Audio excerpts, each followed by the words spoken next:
Les commentaires sur cette vidéo vont être amusants, hein. Je pense que ce sera un record d'environ 10 à 12 pays différents qui vont être fâchés contre moi. Il y a quelques semaines, j'ai vu cette vidéo de géographie par Jeff où il a redessiné les frontières des États des États-Unis. C'est une excellente vidéo. Vous devriez absolument aller la regarder.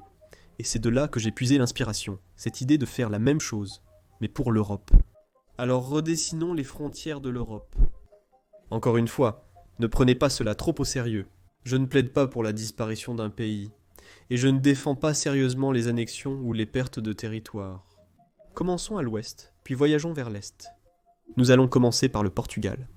Le Portugal est l'un des États-nations les mieux définis au monde. Est-ce que je dis cela par partialité en tant que Portugais ? Un peu, mais c'est vrai. La vérité est que le Portugal est souvent présenté comme un exemple parfait d'un État-nation, aux côtés de pays comme le Japon, la Pologne, la Grèce ou l'Islande.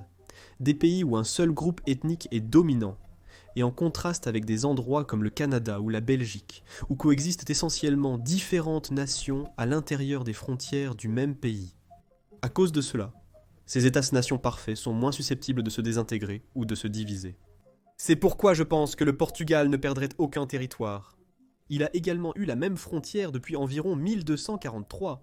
Je pensais cependant qu'il serait intéressant d'ajouter la Galice au Portugal. Cela est basé autour d'un petit mouvement appelé réintégrationnisme, un mouvement linguistique en Galice qui plaide pour la reconnaissance du galicien et des variétés de la langue portugaise comme une seule langue. Le galicien est en fait très similaire au portugais, au point qu'on pourrait dire qu'il est plus proche du portugais que de l'espagnol. Et le Portugal est sorti de la Galice lorsqu'il a été créé, en quelque sorte. De plus, un petit mouvement indépendantiste existe également en Galice, et un éventuel succès dans la séparation d'avec l'Espagne pourrait être suivi d'une intégration avec leurs frères de langue du Portugal, peut-être avec un statut de région autonome, à l'instar des archipels portugais des Açores et de Madère. Oh, et nous pourrions aussi enfin récupérer Olivenza, c'est légalement portugais après tout, malgré le fait qu'elle soit occupée et gouvernée par les Espagnols. Et puis il y a l'Espagne plus précisément. Comme la Galice, d'autres régions d'Espagne ont aussi des mouvements indépendantistes. Les plus forts, et je dirais les seuls sérieux qui ont une réelle chance de réussir, sont le Pays Basque et la Catalogne. Donc sur cette carte, j'ai décidé de donner l'indépendance à ces deux nouveaux pays que l'Europe aurait. Je me suis demandé, et si les îles Baléares devenaient aussi indépendantes ? Elles sont bien sûr trop petites pour être autosuffisantes en tant que pays, et elles n'ont pas de mouvement indépendantiste dont je suis au courant, mais elles ont beaucoup de tourisme, et elles pourraient, potentiellement, profiter des conditions que d'autres petites nations insulaires font aussi, peut-être en devenant un paradis fiscal et un micro-État comme Monaco et Andorre, qui d'ailleurs, dans ce scénario, je pense continueraient aussi à exister. Pour compenser ces pertes, je pense qu'il serait logique que l'Espagne réannexe enfin Gibraltar.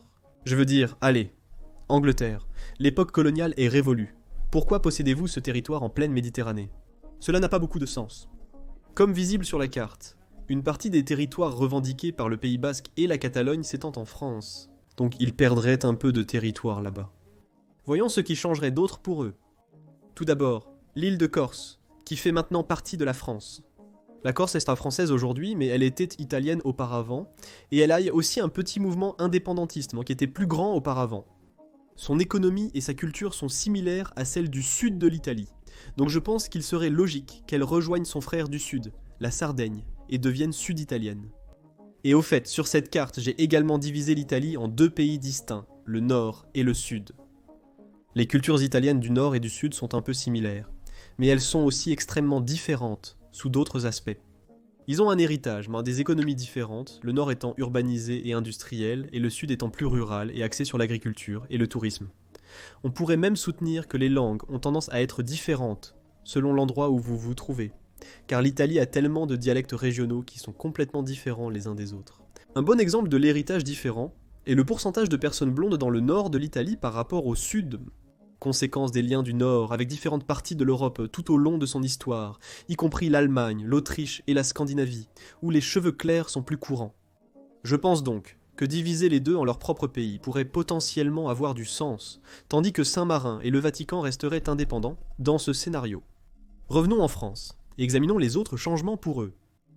Comme mentionné plus tôt, la France est un autre excellent exemple d'État-nation. Donc, À part la perte de la Corse au profit de l'Italie, les deux seules autres modifications auxquelles j'ai pensé étaient l'annexion de la moitié sud de la Belgique, la Wallonie, où la population parle français, et fait sans doute partie de la culture française, ainsi que la perte potentielle de la Bretagne. La Bretagne se distingue du reste de la France, en ce sens qu'elle a un héritage celtique plus fort. La Bretagne est en fait considérée comme l'une des 6 nations celtiques avec la Cornouaille, l'Irlande, l'île de Man, l'Écosse et le pays de Galles. Et en fait, si vous regardez un peu plus au nord, j'ai également ajouté la Cornouaille et l'île de Man comme étant indépendantes. Tout au long du XXe siècle, surtout à son début, il y a eu des mouvements demandant l'indépendance, ou au moins une plus grande autonomie pour la Bretagne au sein de la France. Bien que ce mouvement se soit un peu éteint au cours du siècle actuel, il en reste encore des vestiges. Le nationalisme culturel breton comprend une composante linguistique importante, avec les locuteurs bretons et gallo, qui cherchent toujours l'égalité avec le français, à l'intérieur du pays. Donc une Bretagne indépendante dans le contexte d'une Europe entièrement redessinée dans un scénario comme celui-ci ne serait pas si fou. Maintenant, puisque j'ai mentionné les nations celtiques qui font aujourd'hui partie du Royaume-Uni sur la carte, regardons les suivantes. Dans un scénario comme celui-ci, où nous essayons d'attribuer des territoires en fonction des différentes cultures locales et ethnies ou nations, je pense qu'une rupture du Royaume-Uni serait inévitable. Dans ce cas, l'Angleterre resterait seule, tandis que la Cornouaille, le pays de Galles, l'Écosse et l'île de Man se sépareraient en tant que nouveaux pays, tandis que l'Irlande du Nord serait annexée par la République d'Irlande et existeraient ensemble. Je veux dire, la moitié de l'Écosse veut toujours l'indépendance aujourd'hui, les chiffres au pays de Galles augmentent également de manière surprenante, et la population catholique d'Irlande du Nord prend le dessus, faisant de la réunification une question de temps. J'ai également ajouté un petit détail avec les îles Orcades de l'Écosse rejoignant la Norvège. Ces îles sont souvent mécontentes du gouvernement britannique et écossais, et elles sont très souvent menacées de demander à être intégrées en Norvège et de déclarer d'abord l'indépendance pour pouvoir le faire. Pourquoi la Norvège ? Eh bien, les Orcades ont en fait été colonisées, puis plus tard annexées par le royaume de Norvège en 875 et peuplées par les Normands. Ce n'est qu'en 1472 que l'Écosse, suite à l'échec du paiement d'une dot promise à Jacques III d'Écosse par la famille de sa fiancée Marguerite de Danemark, a annexé l'île. Hey, s'ils veulent être norvégiens, pourquoi ne pas les rendre norvégiens dans ce scénario fou que nous construisons ? Pour le reste de la Scandinavie, je n'ai pas vraiment pensé à beaucoup de changements qui pourraient avoir lieu. Je pense que le Danemark récupérant le Schleswig-Holstein de l'Allemagne aurait un peu de sens dans ce scénario. C'était à eux pendant longtemps. Et une partie de la population là-bas est toujours danoise. Je pense que la Finlande pourrait potentiellement récupérer certains territoires qu'elle a historiquement perdus face à la Russie, et peut-être que le peuple sami, répandu dans le nord de la Norvège, de la Suède et de la Finlande, pourrait également obtenir son indépendance en tant qu'État pleinement souverain, et en plus la réannexion de l'archipel d'Hollande en Suède également. En revenant à l'ouest, nous pouvons voir à quoi ressembleraient les Pays-Bas et quels changements auraient lieu. Puisque nous avons attribué la Belgique du Sud ou la Wallonie à la France, je pense qu'il est logique que nous donnions la Belgique du Nord, la Flandre, aux Pays-Bas. Les Flamands sont culturellement et linguistiquement déjà un peu néerlandais. Donc à part l'indépendance pour les deux parties de la Belgique, je pense que ce type de redistribution territoriale aurait du sens. Les petites régions frontalières à majorité allemande pourraient aussi être cédées à l'Allemagne. Et peut-être que la capitale Bruxelles, étant déjà si multiculturelle en raison de son statut de capitale de l'Union européenne, pourrait devenir une sorte de cité-État. Ce serait intéressant à voir. Dans ce scénario, la Belgique en tant que pays disparaîtrait complètement de la carte. Je pense que ISAR Productions serait très contrarié par cela. Bien que le Luxembourg présente également une sorte de mélange entre le français et l'allemand, il a très largement développé sa propre identité, dont l'indépendance aurait du sens même dans ce scénario, à moins que nous ne l'attribuions au Portugal à cause de tous les immigrants portugais qu'ils ont. Pensez-vous que c'est trop biaisé ? Peut-être. En fait, en parlant du territoire du Luxembourg, saviez-vous qu'il était bien plus grand avant d'être partitionné par ses voisins ? Je trouve que l'évolution de la taille du Luxembourg, qui était autrefois plus grand, est un sujet de vidéo intéressant en soi. Je peux faire une vidéo complète sur ce sujet si vous voulez. La Suisse est un autre cas où aucun changement ne se produirait. C'est aussi un exemple assez parfait d'un état-nation. Malgré des différences linguistiques avec une partie du pays parlant français, une autre allemand et une autre romanche. Une identité suisse commune existe bien. Au mieux, il pourrait gagner du territoire en annexant le Liechtenstein, un pays à l'existence plutôt étrange. Ils sont déjà dans une union douanière et monétaire avec la Suisse, donc une union politique pourrait aussi avoir du sens. Et maintenant, passons à l'Allemagne et à l'Autriche. Malgré la réunification après la Seconde Guerre mondiale, de nombreuses différences persistent entre l'Allemagne de l'Est et l'Ouest aujourd'hui. L'Est est soit protestant, soit agnostique, tandis que l'Est et le Sud sont surtout catholiques. Presque tous les indicateurs révèlent les différences marquées entre les deux côtés du pays.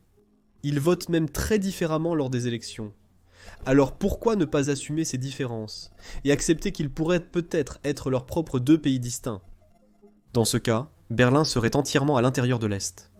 L'Allemagne de l'Ouest pourrait alors exister par elle-même, tandis que le Sud, étant plus majoritairement catholique romain, pourrait potentiellement s'unir à l'Autriche malgré sa propre identité. Les Autrichiens parlent toujours allemand et partagent beaucoup de valeurs communes, un patrimoine culturel et une histoire avec les Allemands, surtout ceux du Sud. Dans ce scénario, il y aurait trois Allemagnes, l'Allemagne de l'Ouest, l'Allemagne de l'Est et l'Allemagne du Sud, qui engloberait l'Autriche. Nous pourrions potentiellement attribuer à l'Allemagne de l'Est un peu plus de territoire polonais. En fait, les anciennes frontières de l'Empire allemand sont encore visibles dans de nombreuses différences culturelles et politiques en Pologne aujourd'hui. Cependant, bien que ces différences soient encore visibles, les Allemands qui y vivaient ont été déplacés vers les frontières actuelles de l'Allemagne à la fin de la Seconde Guerre mondiale. Donc dans ce cas, la Pologne serait un autre pays sans changement à son territoire. Beaucoup de gens diraient peut-être qu'il devrait annexer Kaliningrad de la Russie, mais j'ai un autre plan pour cela. Ce qui nous amène aux pays baltes d'Estonie, de Lettonie et de Lituanie. Je pense que le Kaliningrad russe pourrait être annexé par la Lituanie, qui pourrait ensuite rejoindre ses voisins du nord, l'Estonie et la Lettonie, pour former un duché balte uni. Cela a en fait été proposé à la fin de la Première Guerre mondiale. Dans ce cas, ce serait en quelque sorte un État marionnette allemand, et il n'inclurait pas la Lituanie, seulement l'Estonie et la Lettonie. Cela n'a pas eu lieu car l'Allemagne a perdu la guerre sur le front ouest. Mais à l'époque moderne, lorsque les menaces de l'Est deviennent de plus en plus grandes, je pense qu'il serait logique que ces trois nations s'unissent en une seule confédération pour augmenter leurs forces. En parlant de l'Est, je pense que l'annexion de la Biélorussie à la Russie serait inévitable. On peut considérer qu'ils sont de facto un État marionnette russe, donc cela ne changerait pas grand-chose. Pour conclure cette vidéo, passons aux Balkans, qui seront probablement la partie la plus problématique de la vidéo. L'annexion de la Moldavie par la Roumanie est, je pense, seulement logique, et je pense la moins problématique. La plupart des Moldaves sont déjà roumains. Le président moldave et le chef de l'opposition sont tous deux roumains. La Moldavie partage une histoire et un patrimoine culturel avec la Roumanie. Ce serait un bon moyen pour la Moldavie d'être à l'abri des menaces extérieures en rejoignant automatiquement l'UE et l'OTAN, et je pense que les deux parties seraient satisfaites de cette situation. En contraste avec ce territoire gagné par la Roumanie, le pays perdrait également un peu de territoire à la frontière avec la Hongrie. Après la Première Guerre mondiale, le traité de Trianon a laissé des milliers de Hongrois hors des frontières de la Hongrie en réduisant excessivement leur territoire. Bien que l'idée d'une Hongrie plus grande soit folle, je pense qu'il serait juste que ces Hongrois puissent vivre en Hongrie, et dont une Hongrie légèrement plus grande existerait, occupant des parties de la Roumanie et un peu de la Slovaquie. À part cela, la Slovaquie resterait la même, tout comme la Tchéquie. La Slovénie, la Croatie et le Monténégro ne verraient aucun changement. Mais la Bosnie, la Serbie et l'Albanie le feraient. Je pense que la sécession de la Republika Srpska de la Bosnie est malheureusement inévitable, et son annexion par la Serbie proprement dite suivrait, étendant le territoire du pays. Le gain de territoire les rendrait peut-être plus acceptants de la sécession du Kosovo, et potentiellement de son adhésion à l'Albanie pour consolider sa séparation de la Serbie. Pour la Bulgarie et la Macédoine du Nord, aucun changement ne serait nécessaire. Et enfin, pour rendre le plus de gens furieux, que se passerait-il si la Grèce prenait le contrôle de la Turquie européenne? L'annexion de la Thrace orientale était un objectif grec jusqu'au début du XXe siècle. L'idée de reprendre l'ancienne capitale Istanbul, pour eux Constantinople, a ensuite été abandonnée, car elle était considérée comme irréaliste, ce qu'elle était, et pour être honnête, l'est toujours très largement. Mais encore une fois, ce ne sont que des hypothèses pour nous faire réfléchir un peu sur les frontières que l'Europe a aujourd'hui, et comment elles pourraient ou ne pourraient pas potentiellement changer. Donc une annexion grecque de la Thrace orientale nettoierait vraiment l'apparence des frontières de l'Europe de ce côté du continent. Mais qu'en pensez-vous? Je doute qu'on soit tous d'accord avec ça. Même si vous êtes d'accord avec certaines, il est très probable que vous ne serez pas d'accord avec les changements de votre pays, Ce que je comprends. Je suis d'accord avec le Portugal car nous gagnons du territoire sans en perdre. Mais donnez-moi votre avis en commentaire. Merci d'avoir visionné cette vidéo et à mes mécènes pour leur soutien direct. Pour accéder à plus de contenu et soutenir directement la chaîne, n'oubliez pas de vous y inscrire également. Quoi qu'il en soit, rendez-vous la prochaine fois pour enrichir vos connaissances.